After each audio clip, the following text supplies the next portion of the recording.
Hello friends, എല്ലാവർക്കും പുതിയൊരു വീഡിയോയിലേക്ക് സ്വാഗതം. ഇന്നത്തെ കഥയിൽ സത്യമോളോട് ശാരദാമ്മ പറയുന്നുണ്ട്, ഞാൻ തുരുമ്പെടുത്തതാണ്, എന്നെ ആർക്ക് വേണമെന്നൊക്കെ പറയുന്നുണ്ട്. സത്യമോൾ അപ്പോൾ പറയുന്നുണ്ട്, പപ്പിയുടെ വീട്ടിലാണെങ്കിൽ ഒരുപാട് പേരുണ്ട്, അവിടെ പോയാൽ എനിക്ക് ഒരുപാട് സന്തോഷം കിട്ടും, പക്ഷെ ഒരാൾ മാത്രം അവിടെ ഇല്ല എന്നൊക്കെ പറയുന്നു. എന്റെ ശാരദാമ്മ അവിടെയില്ല, എന്റെ ശാരദാമ്മയാണെങ്കിൽ തുരുമ്പെടുത്തതല്ല, എന്റെ പൊന്നാണെന്നൊക്കെ പറയുന്നു. സത്യമോൾ അങ്ങനെ പറയുന്നത് കേൾക്കുമ്പോൾ ശാരദാമ്മയ്ക്ക് ഒരുപാട് സന്തോഷമാകുന്നു. സത്യമോളെ കെട്ടിപ്പിടിച്ച് ഒരുപാട് ഉമ്മയൊക്കെ കൊടുക്കുന്നു. അതിനുശേഷം നമുക്ക് കഴിക്കാമെന്നൊക്കെ പറയുന്നുണ്ട്. ശാലിനി ശാരദാമ്മയോടും സത്യമോളോടും പറയുന്നുണ്ട്, നിങ്ങൾ തമ്മിൽ എന്തെങ്കിലും പ്രശ്നമുണ്ടെങ്കിൽ നിങ്ങൾ തന്നെ തീർത്തോണമെന്നൊക്കെ ശാരദാമ്മ അപ്പോൾ പറയുന്നുണ്ട്. അതിന് ഞങ്ങൾ തമ്മിൽ ഒരു പ്രശ്നവുമില്ലെന്നൊക്കെ സത്യമോൾ അപ്പോൾ പറയുന്നുണ്ട്. അമ്മയായിട്ട് പ്രശ്നമൊന്നും ഉണ്ടാക്കാതിരുന്നാൽ മതിയെന്നൊക്കെ സത്യമോൾ ശാരദാമ്മയോട് പറയുന്നുണ്ട്. ശാരദാമ്മയല്ലേ എന്നും എനിക്ക് വാരി തരുന്നത്, ഇന്ന് ഞാൻ വാരി തരാമെന്ന് പറഞ്ഞിട്ട് ശാരദാമ്മയ്ക്ക് വാരി കൊടുക്കുന്നു. ശാരദാമ്മയ്ക്കാണെങ്കിൽ അപ്പോൾ കണ്ണ് നിറയുന്നുണ്ട്. സത്യമോൾ ചോദിക്കുന്നുണ്ട്, എന്തിനാണ് കരയുന്നത്, ഇവിടെ കരയാനൊന്നും പാടില്ല എന്നൊക്കെ പറയുന്നു. പിന്നീട് ചന്ദ്രബോസ് ആണെങ്കിൽ സുസ്മിതയെ വിളിക്കുന്നു. സുസ്മിതയെ വിളിച്ചിട്ട് വഴക്ക് പറയുകയാണ്, നീ ഒരു മേയറാണെന്നുള്ള കാര്യം നീ മറന്നുപോയോ, നീ എന്താണ് ചെയ്തതെന്നൊക്കെ ചോദിക്കുന്നു. ആ കുട്ടിയുടെ കാര്യത്തിൽ വനിതാ കമ്മീഷനോ മനുഷ്യാവകാശ കമ്മീഷനോ ഒക്കെ ഇടപെട്ടിരുന്നെങ്കിൽ നിന്റെ കാര്യത്തിൽ തീരുമാനമായേനെ. നിനക്ക് ജയിലിലെ ഫുഡൊക്കെ ഇഷ്ടമായോ, വീണ്ടും അങ്ങോട്ട് പോകാനാണോ നിനക്ക് ഇഷ്ടമെന്നൊക്കെ ചോദിക്കുന്നു. അങ്ങനെയാണെങ്കിൽ ആ കാര്യത്തിന് എന്നെ കൂട്ടുപിടിക്കാമെന്നൊന്നും കരുതണ്ടെന്നൊക്കെ പറയുന്നുണ്ട്. പോൾസണെ കൊണ്ടാണെങ്കിൽ ഇപ്പൊ സ്വയം കുറ്റമേൽപ്പിച്ചിട്ടുണ്ട്. അവനാണെങ്കിൽ പണത്തിന് വേണ്ടിയാണെന്ന് സ്വയം കുറ്റമേറ്റ് ഞാൻ ആ ഫയൽ ക്ലോസ് ചെയ്തിട്ടുണ്ടെന്നൊക്കെ പറയുന്നു. അവന്റെ മൊബൈൽ എങ്ങാനും പരിശോധിച്ചിരുന്നെങ്കിൽ പ്രശ്നമായേനെ. എന്തായാലും ഇതുപോലെ എപ്പോഴും രക്ഷിക്കാനൊന്നും പറ്റത്തില്ല. ഇനി എന്ത് കാര്യം ചെയ്താലും എന്നോട് ആലോചിക്കാതെ ഒന്നും എടുത്തു ചാടി ചെയ്തേക്കരുതെന്നൊക്കെ പറയുന്നു. സുസ്മിത അപ്പോൾ ചന്ദ്രബോസിനോട് ചോദിക്കുന്നുണ്ട്, ശാലിനി കളക്ടർ ആയതുകൊണ്ട് ഇനി നമുക്ക് അവക്കെതിരെ ഒന്നും ചെയ്യാൻ പറ്റില്ല എന്നൊക്കെ ചന്ദ്രബോസ് അപ്പോൾ പറയുന്നുണ്ട്. ആര് പറഞ്ഞ്, നീ മേയറല്ലേ, ആ ബുദ്ധി ഉപയോഗിച്ച് വേണം കാര്യങ്ങൾ ചെയ്യാനെന്നൊക്കെ പറയുന്നു. അതിനുശേഷം ചന്ദ്രബോസ് എന്ത് ചെയ്യണമെന്നൊക്കെ പറഞ്ഞു കൊടുക്കുന്നുണ്ട്. പിന്നീട് രോഹിത് ഹോട്ടലിന്റെ പ്ലാനൊക്കെ സത്യാമ്മയെ കാണിക്കുന്നു. സത്യാമ്മ എല്ലാം കൊള്ളാമെന്നൊക്കെ പറയുന്നുണ്ട്. വിഷ്ണുവിന്റെ അച്ഛനും നന്നായിട്ടുണ്ടെന്നൊക്കെ പറയുന്നു. ആ സമയത്ത് വിഷ്ണു അവിടേക്ക് വരുന്നുണ്ട്. വിഷ്ണുവിനോടും കാണിക്കാനെന്നൊക്കെ പറയുന്നു. വിഷ്ണു അപ്പോൾ എനിക്ക് കാണണ്ടെന്നൊക്കെ പറയുന്നു.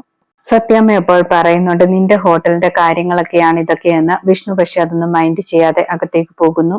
രോഹിത് ഈ പ്ലാൻ കൊടുത്തിട്ട് അപ്രൂവൽ വാങ്ങിയിട്ട് വരാമെന്ന് പറഞ്ഞിട്ട് അവിടെ നിന്ന് ഇറങ്ങുന്നുണ്ട്. രാഹുൽ ഇറങ്ങിയതിനു ശേഷം വിഷ്ണുവിന്റെ അച്ഛൻ സത്യാമ്മയോട് പറയുന്നുണ്ട്, അവൻ മിടുക്കനാണെന്നൊക്കെ, എത്ര ബിസിനസ്സാണ് അവൻ വന്നതിന് ശേഷം നമുക്ക് തുടങ്ങാൻ പറ്റിയെന്നൊക്കെ പറയുന്നു.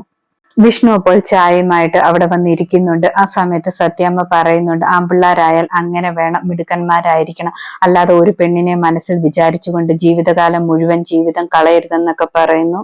വിഷ്ണുവിന്റെ അച്ഛൻ അപ്പോൾ മിണ്ടാതിരിക്കാൻ പറയുന്നുണ്ട്. സത്യഭാമ അപ്പോൾ പറയുന്നുണ്ട്, എങ്ങനെ മിണ്ടാതിരിക്കാം, അവന് വേറൊരു കൂട്ട് വേണമെങ്കിൽ അത് ശരിയാക്കി കൊടുക്കാമെന്ന് പറഞ്ഞിട്ട് അവൻ അതും വേണ്ട, ആ ശാലിനി മാത്രമേ മനസ്സിലുള്ളൂ. ഇത്ര വർഷമായില്ലേ, എല്ലാവരും മരിച്ചു പോയാൽ പോലും എപ്പോഴേ മറക്കും, ഇത് 6 വർഷമായിട്ട് മറന്നിട്ടില്ല എന്നൊക്കെ പറയുന്നു. ഇവൻ നോർമൽ മനുഷ്യനെ പോലെയല്ല ജീവിക്കുന്നതെന്നൊക്കെ പറഞ്ഞ് സത്യാമ്മ കുറ്റപ്പെടുത്തുകയാണ്. ആ സമയത്ത് വിഷ്ണു ഒരുപാട് ദേഷ്യത്തോടെ സത്യാമ്മയുടെ അടുത്തേക്ക് വരുന്നുണ്ട്. സത്യാമ്മ പറയുന്നുണ്ട്, ശാലിനി ഇല്ലെങ്കിൽ ഇവൻ എന്താണ് ഇത്രമാത്രം പ്രശ്നമെന്നൊക്കെ. വിഷ്ണു അപ്പോൾ പറയുന്നുണ്ട്, എന്റെ പ്രതീക്ഷകളും സ്വപ്നങ്ങളും ആഗ്രഹവും എല്ലാം മണ്ണോടടഞ്ഞത് അമ്മ കാരണമാണെന്ന്. സത്യാമ്മ അപ്പോൾ പറയുന്നുണ്ട്, ആ മണ്ണിൽ കുറച്ചുകൂടെ മണ്ണിട്ടിട്ട് ഒരു റോസാ ചെടി വെച്ചോ, എന്നാ കൂടെ പ്രശ്നമില്ല. ആ ശാലിനിയുടെ പേര് ഇവിടെ ഉച്ചരിക്കരുത്, അവൾ പോകട്ടെ എന്നൊക്കെ പറയുന്നു. അങ്ങനെ പറഞ്ഞിട്ട് സത്യാമ്മ അകത്തേക്ക് പോകുന്നുണ്ട്. വിഷ്ണു ആണെങ്കിൽ കയ്യിലിരുന്ന ചായ ഗ്ലാസ് ആണെങ്കിൽ തല്ലി പൊട്ടിക്കുകയാണ്. അതിനുശേഷം വിഷ്ണു ഒരുപാട് ദേഷ്യത്തോടെയും സങ്കടത്തോടെയും റൂമിലേക്ക് പോകുന്നു. പിന്നീട് കാണിക്കുന്നത് കോർപ്പറേഷനിലെ രാജു എന്നൊരാൾ സത്യാമ്മയുടെ വീട്ടിലേക്ക് വരുന്നു. ഇപ്പൊ സർക്കാരിന്റെ ഭൂമി കൈവശം വെച്ചിരിക്കുന്നവരെ കയ്യിൽ നിന്നും തിരിച്ചെടുക്കാൻ വേണ്ടി ഓർഡർ വന്നിട്ടുണ്ടെന്നൊക്കെ പറയുന്നു. അതുകൊണ്ട് വിഷ്ണുവിന്റെ ഹോട്ടലിൽ ഇരിക്കുന്ന സ്ഥലം സർക്കാർ ഭൂമിയാണെന്നൊക്കെ പറയുന്നു. സത്യാമ്മയും വിഷ്ണുവും അപ്പോൾ പറയുന്നുണ്ട്, അതങ്ങനെയൊന്നും അല്ലല്ലോ, ഞങ്ങൾക്കാണെങ്കിൽ ഡോക്യുമെന്റ്സ് ഒക്കെ ഉള്ളതാണ്, ഇവിടുത്തെ കോർപ്പറേഷൻ തന്നെയാണ് അതിന്റെ കാര്യങ്ങളൊക്കെ സംസാരിച്ചിട്ടുള്ളതും, ഞങ്ങളെല്ലാം നോക്കിയിട്ടാണ് അത് വാങ്ങിയെന്നൊക്കെ പറയുന്നു. രാജു അപ്പോൾ പറയുന്നുണ്ട്, പുതിയ സർവേ പ്രകാരം നമ്മുടെ ഹോട്ടലാണെങ്കിൽ നിൽക്കുന്നത് സർക്കാർ ഭൂമിയിൽ തന്നെയാണെന്ന്. ഭരണത്തിൽ ഇരിക്കുന്നവർ തീരുമാനിച്ചാൽ ആടിനെ പട്ടിയാക്കാനും പറ്റുമെന്ന് പറയുന്നു. അത് മാത്രമല്ല, പഴയ സർവേ പ്രകാരം ആ ഭൂമിയാണെങ്കിൽ സർക്കാർ ഭൂമിയിലാണെന്നാണ് അവർ അവകാശപ്പെടുന്നത്. രാജു പറയുന്നുണ്ട്, നമ്മുടെ ഹോട്ടലിന്റെ അപ്പുറം 40 സെന്റ് ആണെങ്കിൽ ഒരു ചതുപ്പ് സ്ഥലമാണെന്ന് അറിയാമല്ലോ, അതാണെങ്കിൽ സർക്കാർ വിട്ടിട്ട് ഇത് സർക്കാരിന്റെ സ്വന്തമായിട്ടുള്ളതുപോലെ രേഖയാക്കിയെന്നൊക്കെ പറയുന്നു.